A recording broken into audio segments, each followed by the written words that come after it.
Hi friends, good morning, very very good morning to all of you. कैसे हैं आप सभी लोग? आई होप सो कि आप सभी लोग बहुत ही अच्छे होंगे।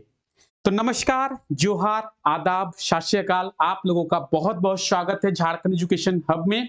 और आज है 4 जनवरी। 4 जनवरी तक जो कुछ भी करंट अफेयर्स बने हैं, उन सभी करंट अफेयर्स के बारे में हम लोग डिटेल में डिस्कस करेंगे। देखिए, अभी झारखंड में करंट अफेयर्स जो है वो नहीं है, वैसे करंट अफेयर्स नो नहीं है जो कि एग्जाम के पॉइंट ऑफ व्यू से इंपॉर्टेंट है, इसीलिए ये क्लास नहीं हो रही थी। अब करंट अफेयर्स जब बनेंगे तब हम लोग इस क्लास को करेंगे ही, ठीक है। और इस क्लास में प्रॉपर करंट अफेयर्स के बारे में देखते हैं हम लोग। ये क्लास रोजाना सुबह 5 बजे होती है और रोजाना सुबह 5 बजे इस क्लास में करते क्या है हम लोग, तो इस क्लास में हम लोग झारखंड के इंपॉर्टेंट करंट अफेयर्स का रिवीजन करते हैं। तो आइए आज के इस क्लास को शुरू करते हैं और देखते हैं आज का हमारा पहला करंट अफेयर। तो आज का हमारा पहला करंट अफेयर है, हाल ही में पंजाब स्थित पटियाला विश्वविद्यालय में आयोजित किया गया था all India inter university archery championship. इसमें रांची विश्वविद्यालय ने कितने पदक जो है वो प्राप्त किए हैं? क्या है पहला करंट अफेयर? तो पहला करंट अफेयर है, आप लोग क्वेश्चन को पढ़िए कि पंजाब स्थित पटियाला विश्वविद्यालय में क्या आयोजित किया गया था। तो पंजाब स्थित पटियाला विश्वविद्यालय में आयोजित किया गया था all India inter university archery championship. और इस all India inter university archery championship में रांची विश्वविद्यालय के रांची यूनिवर्सिटी के कुछ स्टूडेंट्स ने पार्टिसिपेट किया था। और रांची विश्वविद्यालय के जब कुछ स्टूडेंट्स ने यहां पे पार्टिसिपेट किया था तो उन्होंने 3 पदक प्राप्त किए हैं। अगर ऑप्शन की बात की जाए तो ऑप्शन जो है बी इसका बिल्कुल सही आंसर हो जाएगा। आप लोग देख सकते हैं टोटल कितने पदक, तो टोटल 3 पदक जो है रांची विश्वविद्यालय के स्टूडेंट्स ने प्राप्त किए हैं। और ये जो 3 पदक इन्होंने प्राप्त किया है, इन 3 पदक में से 3 मेडल में से एक जो है वो गोल्ड मेडल है और 2 जो है वो ब्रॉन्ज मेडल है। 1 गोल्ड और 2 bronze, total 3 medal Ranchi university के स्टूडेंट्स ने प्राप्त किया है। ऑप्शन की बात की जाए तो ऑप्शन बी। और यहां पे आप डिटेल्स देख सकते हैं कि पंजाब के पटियाला विश्वविद्यालय में जो आयोजित किया गया था क्या, all India inter university archery championship, इसमें रांची यूनिवर्सिटी के स्टूडेंट्स ने 3 मेडल प्राप्त किए हैं, जिसमें से एक जो है वो गोल्ड है और 2 जो है वो ब्रॉन्ज है। तो कितने गोल्ड मेडल प्राप्त किए हैं? 1 गोल्ड मेडल। कितने ब्रॉन्ज मेडल प्राप्त किए हैं? 2 ब्रॉन्ज मेडल। टोटल कितने मेडल प्राप्त किए हैं? टोटल जो है वो 3 मेडल, ठीक है। किसमें? आर्चरी चैंपियनशिप में। तो all India inter university archery championship कहां पे?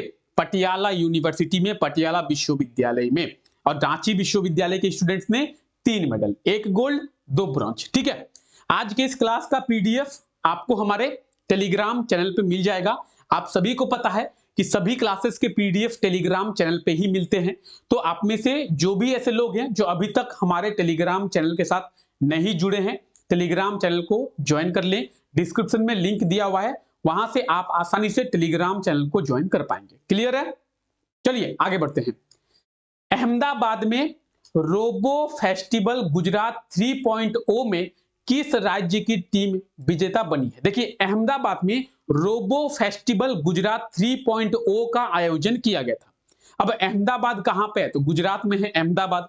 तो गुजरात के अहमदाबाद में रोबो फेस्टिवल गुजरात 3.0 का आयोजन किया गया था, जिसमें अलग अलग राज्य की टीम पार्टिसिपेट की थी अपने अपने रोबो के साथ में, ठीक है। और इसमें झारखंड से आईआईटी आईएसएम की टीम ने पार्टिसिपेट किया था, ठीक है। झारखंड से अगर आपसे पूछा जाए कि रोबो फेस्टिवल गुजरात 3.0 में झारखंड से किस टीम ने पार्टिसिपेट किया था, तो आईआईटी आईएसएम की टीम ने पार्टिसिपेट किया था। और आईआईटी आईएसएम की टीम विजेता भी बन गई है। तो ऑप्शन की अगर बात की जाए तो झारखंड बिल्कुल सही आंसर हो जाएगा। झारखंड के आईआईटी आईएसएम की टीम जो है विजेता बनी है। किसमें? रोबो फेस्टिवल गुजरात 3.0 में, यानी option C will be right answer of this question, Jharkhand, ठीक है। आइए देखते हैं। तो देखिए 29 से लेकर 31 दिसंबर तक कहां पे? तो गुजरात के अहमदाबाद में रोबो फेस्ट गुजरात 3.0 यानी रोबो फेस्टिवल गुजरात 3.0 का आयोजन किया गया था, जिसमें धनबाद जो है विजेता बना है और आईआईटी आईएसएम की टीम इसमें पार्टिसिपेट की थी, जो कि आईआईटी आईएसएम की टीम ने यहाँ पे विनर जो है वो हुई है। तो रोबो फेस्ट गुजरात 3.0 की बात करें, रोबो फेस्टिवल गुजरात 3.0 की बात करें, आईआईटी आईएसएम की टीम, ये आप लोग आईआईटी आईएसएम देख रहे हैं, जो कि झारखंड का एकमात्र आईआईटी कॉलेज है। हमारे झारखंड में केवल एक ही आईआईटी कॉलेज है, और वो कौन सा कॉलेज है? वो है आईआईटी आईएसएम। ठीक है, क्लियर है? चलिए आगे बढ़ते हैं। आइए आगे देखते हैं, आईआईटी आईएसएम के बारे में डिस्कस करें क्या? चलिए आईआईटी आईएसएम के बारे में भी थोड़ा डिस्कस करते हैं। आईआईटी आईएसएम की स्थापना कब की गई थी? 1926 में, 1926 में। ठीक है, और आईआईटी आईएसएम की आगे बात करें तो लॉर्ड इरविन के द्वारा आईआईटी आईएसएम की स्थापना की गई थी वर्ष 2016 में। इसे आईआईटी का दर्जा दिया गया है। अब आप बोलेंगे सर आईआईटी का दर्जा दिया गया है मतलब, जब इसकी स्थापना 1926 में की गई थी तो केवल आईएसएम की स्थापना की गई थी, इंडियन स्कूल ऑफ माइंस की। ठीक है, केवल आईएसएम की स्थापना की गई थी। बाद में 2016 में इसे आईआईटी का दर्जा मिला, तो ये बढ़ गया आईआईटी आईएसएम। हो सकता है कि क्वेश्चन में आपसे ये पूछ लिया जाए कि आईएसएम को आईआईटी का दर्जा कब मिला, या फिर झारखंड को अपना पहला आईआईटी कॉलेज कब मिला। ये भी पूछा जा सकता है कि झारखंड को अपना पहला आईआईटी कॉलेज कब मिला? 2016 में, क्योंकि 2016 में ही आईएसएम को आईआईटी का दर्जा दिया गया, और झारखंड को अपना पहला आईआईटी कॉलेज मिला, जो कि है आईआईटी आईएसएम, धनबाद में ये स्थित है। ठीक है, तो इन सभी चीजों को याद रखिए, क्वेश्चन आपसे घुमा के पूछा जा सकता है। चलिए आगे बात करते हैं। हाल ही में किस जिले में सॉलिड वेस्ट मैनेजमेंट प्लांट का निर्माण किया जाएगा, और इसके लिए 123 करोड़ की राशि की स्वीकृति झारखंड सरकार के द्वारा दिया गया है। देखिए, सॉलिड वेस्ट मैनेजमेंट प्लांट का निर्माण झारखंड के किस जिले में किया जाएगा, जिसके लिए 123 करोड़ की राशि की स्वीकृति दी गई है, यानी इस 123 करोड़ की राशि से सॉलिड वेस्ट मैनेजमेंट प्लांट का निर्माण जो है वो किया जाएगा। ठीक है, कहां पे किया जाएगा? तो ये किया जाएगा गुमला में। कहां पे? गुमला में। अब है क्या यह सॉलिड वेस्ट मैनेजमेंट प्लांट? जो सॉलिड वेस्ट होता है, अब ये पेन देखिए, ये कैसी फॉर्मेट में, कौन से फॉर्म में है? ये सॉलिड फॉर्म में है। ठीक है, मैटर्स जब आप लोग पढ़ेंगे, हालांकि साइंस का भी क्लास जल्दी शुरू होने वाला है। ठीक है, तो मैटर्स जब आप पढ़ेंगे तो आपको तीन चीजें पढ़नी है मैटर्स में। क्या क्या? सॉलिड, लिक्विड और गैस। हालांकि प्लाज्मा भी होता है, तो प्लाज्मा को अभी हम लोग साइड में रखते हैं। आपको मैटर्स में 3 टाइप पढ़ना है, सॉलिड, लिक्विड और गैस। ये कौन सा फॉर्मेट है? ये है सॉलिड। क्या है? सॉलिड। तो सॉलिड वेस्ट, ठीक है, सॉलिड वेस्ट मैनेजमेंट प्लांट का निर्माण किया जाएगा कहां पे? गुमला में। ठीक है, कितना? 123 करोड़ की राशि से। ऑप्शन की अगर बात की जाए तो ऑप्शन ए जो है इसका बिल्कुल सही आंसर हो जाएगा। 123.58 करोड़, ठीक है, लगभग 123 करोड़ 58 लाख की राशि से क्या निर्माण किया जाएगा? Solid waste management plant. अब सॉलिड वेस्ट तो आप लोग मेटल की बात करेंगे, जो मेटल वेस्ट होता है वो भी सॉलिड वेस्ट होता है, जो प्लास्टिक वेस्ट होता है वो भी सॉलिड वेस्ट होता है, जो ग्लास वेस्ट होता है वो भी सॉलिड वेस्ट होता है, जो पेपर वेस्ट होता है वो भी सॉलिड वेस्ट ही होता है। अब इस पेन की अगर बात की जाए तो ये जो है प्लास्टिक है।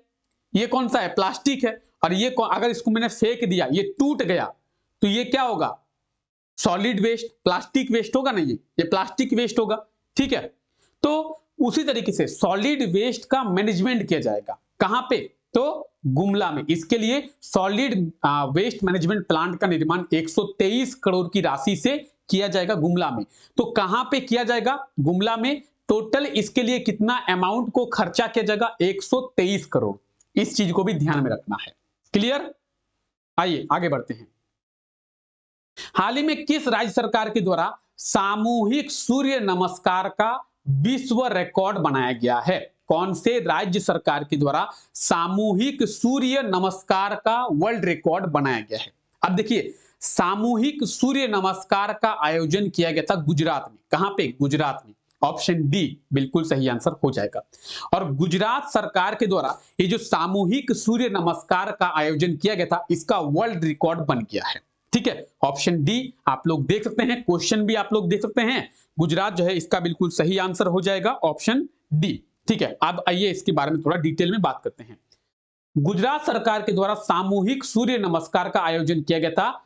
सूर्य नमस्कार की बात करें, गुजरात के 108 जगहों में लगभग 50,000 से भी ज्यादा लोगों ने सूर्य नमस्कार किया है, जिससे कि ये एक वर्ल्ड रिकॉर्ड बन गया है। तो गुजरात सरकार के द्वारा जो सामूहिक सूर्य नमस्कार का आयोजन किया गया था, इसमें लगभग 108 जगहों में 50,000 से भी ज्यादा लोगों ने सूर्य नमस्कार किया है, जिससे कि ये एक वर्ल्ड रिकॉर्ड बन गया है। तो इस चीज को भी आप लोगों को ध्यान में रखना है। देख सकते हैं सामूहिक सूर्य नमस्कार कहां पे, गुजरात में, ठीक है, और गुजरात में ये वर्ल्ड रिकॉर्ड बना है। तो इस चीज को भी ध्यान में रखना है। अभी गुजरात के बारे में देखें, रोबो फेस्टिवल गुजरात 3.0, ठीक है, इसका आयोजन किया गया था। आईआईटी आईसीएम की टीम इसमें विजेता बनी है, अभी थोड़ा देर पहले ही डिस्कस किए। आइए, हाल ही में कब जयपाल सिंह मुंडा की जयंती मनाई गई है, और यह है आज का हमारा 5वां क्वेश्चन, ठीक है, 5वां।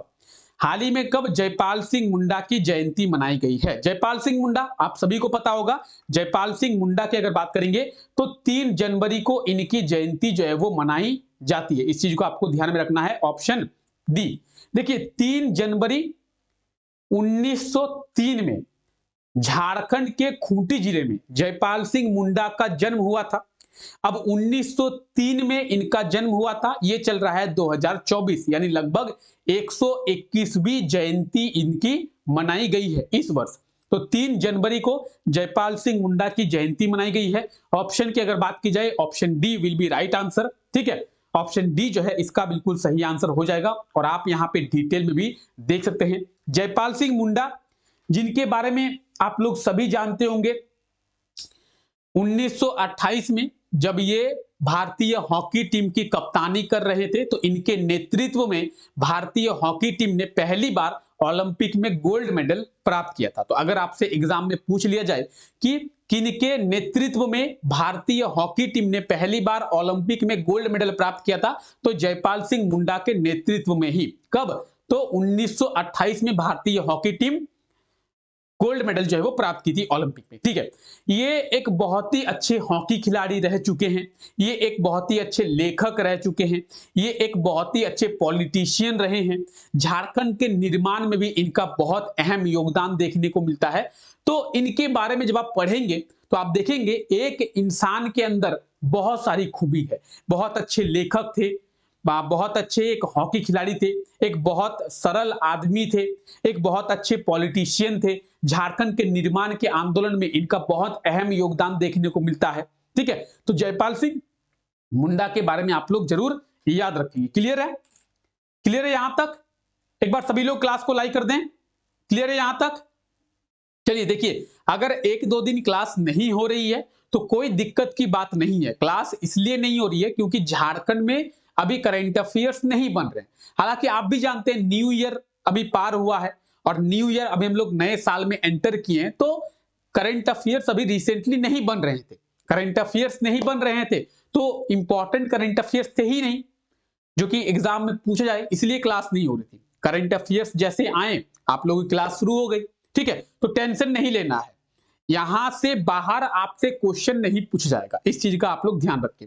चलिए अगर बात करें पिछले क्लास की, पिछले क्लास में आपसे पूछा गया था हाल ही में किसे झारखंड हाईकोर्ट के चीफ जस्टिस के रूप में नियुक्त किया गया है? जस्टिस विद्युत रंजन सारंगी, ठीक है। जस्टिस विद्युत रंजन सारंगी जी को झारखंड हाईकोर्ट के चीफ जस्टिस के रूप में नियुक्त किया गया है। ऑप्शन बी इसका बिल्कुल सही आंसर हो जाएगा, आप लोग देख सकते हैं। अगर अभी प्रेजेंट टाइम की बात करें तो अभी झारखंड हाईकोर्ट के एक्टिंग चीफ जस्टिस कौन है? एस चंद्रशेखर जी, ठीक है। इस चीज को भी ध्यान में रखें। अभी वर्तमान में झारखंड हाईकोर्ट के चीफ जस्टिस कौन है? तो एस चंद्रशेखर जी, और वो अभी झारखंड हाईकोर्ट के एक्टिंग चीफ जस्टिस है। जब तक जस्टिस विद्युत रंजन सारंगी जी झारखंड हाईकोर्ट के चीफ जस्टिस के रूप में शपथ नहीं लेते हैं, तब तक एस चंद्रशेखर जी झारखंड हाईकोर्ट के चीफ जस्टिस के पद पर बने रहेंगे, ठीक है। चलिए आगे बढ़ते हैं, और आज के लिए आपका क्वेश्चन है, हाल ही में झारखंड हाईकोर्ट के acting chief justice S Chandrashekhar ji को किस राज्य के हाईकोर्ट का जस्टिस बनाया गया है? अभी झारखंड हाईकोर्ट के जो एक्टिंग चीफ जस्टिस है एन.एस. चंद्रशेखर जी, इनका ट्रांसफर किया गया है। तो कौन से राज्य के हाईकोर्ट में इनका ट्रांसफर किया गया है? जल्दी से एक बार सही आंसर बोल लेंगे। जल्दी से आप लोग सही आंसर कमेंट करेंगे। आप लोगों को डिटेल में बताया गया है इसके बारे में, ठीक है। क्या होगा सही आंसर? ऑप्शन ए, बी, सी या डी, जो भी इसका सही आंसर होगा जल्दी से आप लोग कमेंट करके बताएंगे। क्लियर है? चलिए, तो एक बार क्लास को लाइक कर दें। जितने भी लोगों को क्लास अच्छा लगा है क्लास को लाइक कर दें। और ये क्लास अगर आप लोगों के लिए हेल्पफुल रहा है तो क्लास को लाइक करना ना भूले। टेलीग्राम चैनल को जितने भी लोगों ने ज्वाइन नहीं किया है, टेलीग्राम चैनल को ज्वाइन कर ले। और आप में से ऐसे जितने भी लोग हैं जो अभी तक हमारे चैनल को सब्सक्राइब नहीं किए हैं, तो चैनल को सब्सक्राइब करना ना भूले। मिलते हैं आप लोगों से नेक्स्ट क्लास में, तब तक के लिए thank you, take care, bye bye.